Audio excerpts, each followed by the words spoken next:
Thank you very much, Claire. Comrades, the Labour Party is the party of the working class, party of working class experience, party of working class aspiration, or it's nothing. Simon referred to them, the professionals, the careerists, the wonks, the geeks, whatever you want to call them. I don't want to be anti-geekish or anything, but you know what we mean. The sort of people who would cut away the Labour Party's roots and leave the party dead. They're the ones who would do that.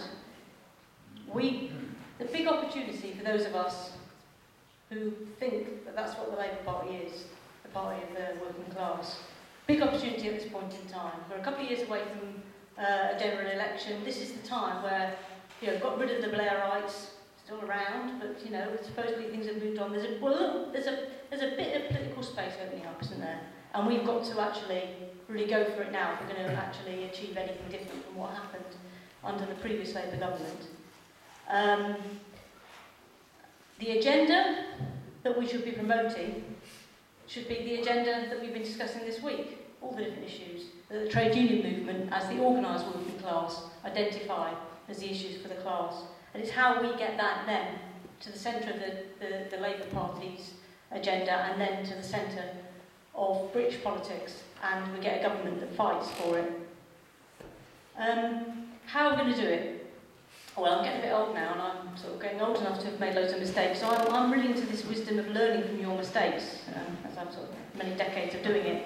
And I think that we should do that as a political movement. And also, I think we've got an obligation to be honest to each other. And one of the best ways we can work out how we move Labour to the left is what went wrong last time, and be honest about it. And I'll tell you a story of the anti-union laws and the fact that the Labour Party, despite a few little changes in employment legislation, double recognition, it wasn't perfect, the right to representation, that was good, but basically on the whole swathe of employment laws, certainly on all aspects of the Thatcher anti-union laws, the Labour Party did not repeal any of them. Why was that?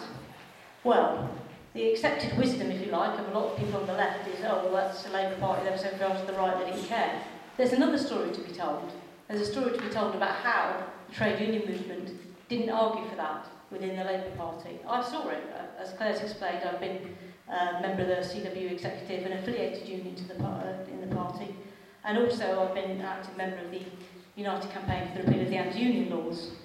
And it started right at the beginning. 1997, Labour Party get elected, loads of aspirations.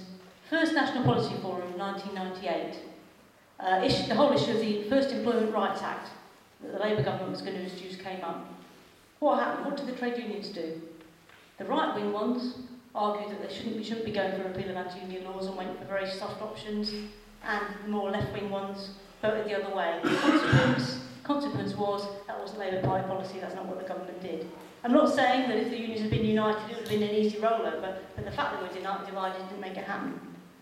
I was a delegate for many years to Labour Party conference on behalf of the CW, as several of my other colleagues were, and I witnessed there the trade union delegations putting motions down, very good motions down on the anti-union laws, and then being withdrawn at the last minute. Some deal that probably, I don't know, I wasn't privy to the deals, particularly, you could guess them by what happened, but that's what, if the government didn't, the trade union movement itself didn't prioritise the issue, not surprising that the Labour government didn't prioritise the issue. Warwick, big opportunities to do the deals, people staying up until 3 and 4 in the morning doing a deal, always a rule of thumb. Anytime you talk about politics, do a deal, anytime after midnight, in fact, probably anytime after 6 o'clock, when alcohol could be consumed. Probably a bad thing. You should never have done it. Warwick, no, seriously, Warwick 1, Warwick 2, why were the anti-union laws and the issue of the employment rights not prioritised there? And John, you'd have been in the meetings with me at TUC, a Labour Party conference, when the general secretaries of the unions, who had the power to vote for that, came and said, oh, sorry, we couldn't get it. Even of the unions that are now going, of the unions that are now going to the TUC saying, isn't it terrible that Labour didn't do that? There's another story to be told. We need to be honest with each other. I'm not having a go. I'm a trade unionist, I'm committed. I'm not having a go. I'm just saying you have to look and be very honest about what's going on. And when people say things now, those of you who are activists in your unions, in your people on the political committees, people who go to the political meetings, you need to be bloody wise and ask them what they're doing and say, why aren't you doing that? That's our role.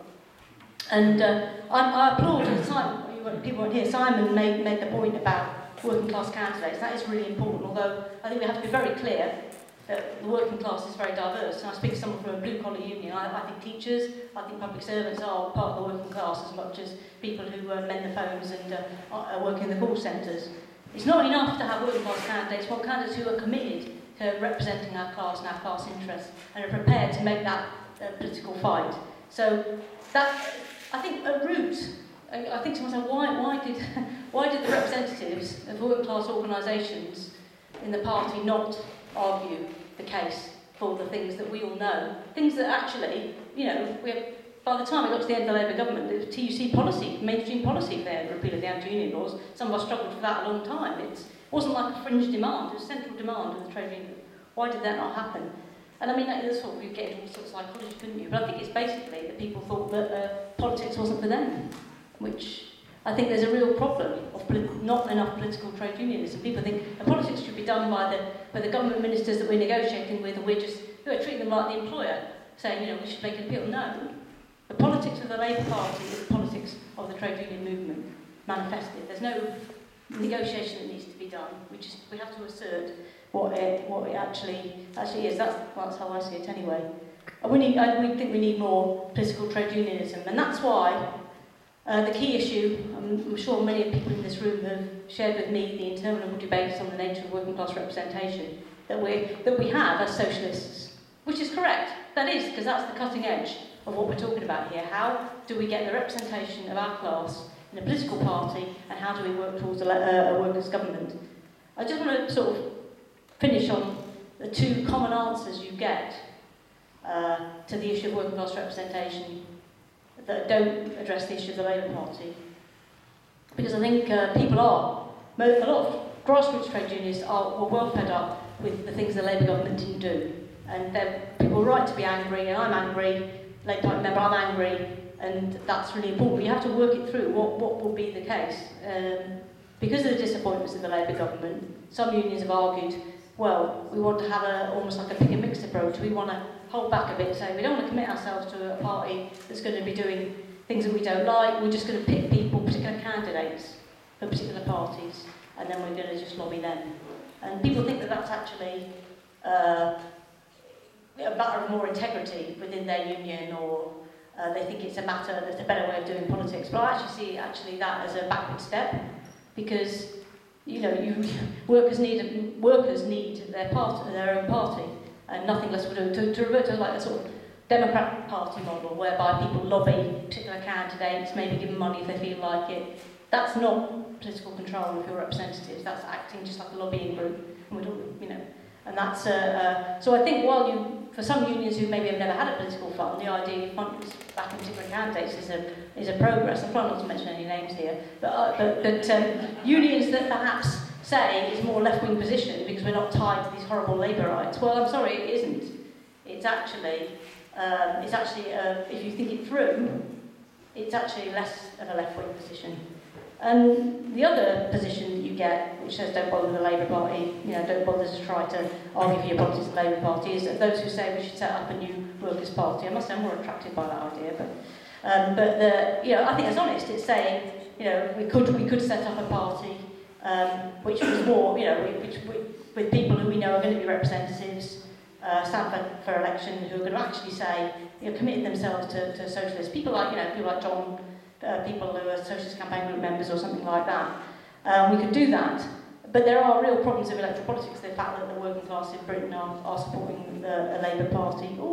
I will stop. But I think we've got to actually work that through as well, because there's no way round the Labour Party. That's the issue.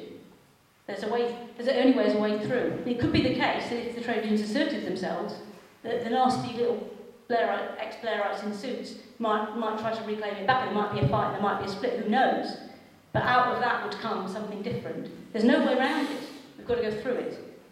Organised working class representatives have got to go through it. And so I think you can't ignore the Labour Party, you've got to go through it. And I think if we take that on board and accept that our proper role as trade unionists is to be political, we can actually move on, and we can move Labour to the left. And I really will finish on this, Claire. I don't know if you know that tomorrow night at the Dome, Patti Smith is playing. If you haven't seen her, very good. Showing my age, I know. But yeah, one of her famous songs, for those of you who don't know her repertoire, is People Have the Power. The Labour Party belongs to us.